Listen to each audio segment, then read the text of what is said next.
definitely permissible feature. Can you make up missed prayers, or is it only through Allah's forgiveness and striving, not back to that state? Jazakallah khair.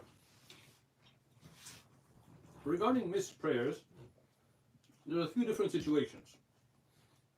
One is, let's say you were supposed to pray Dhuhr and the time of Dhuhr went out. You were busy, you were running around, you should have prayed around the time, but you missed it.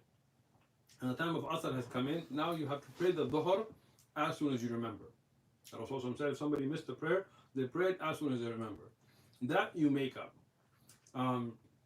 Maybe you were traveling and you fell asleep and you slept through Dhuhr and Asr, you wake up, it's time for Maghrib. Here you pray Dhuhr, then you pray Asr, then you pray Maghrib in order.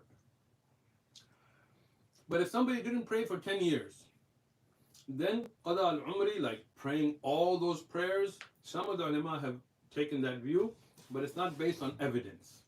Rather, if somebody had made tark of salat, they had abandoned salat completely, didn't pray any salawat for 10 years, they were not Muslim. They left the fold of Islam because the Prophet ﷺ said, Man tarka salat faqad kafar. Whoever abandons the prayer completely has done kufr.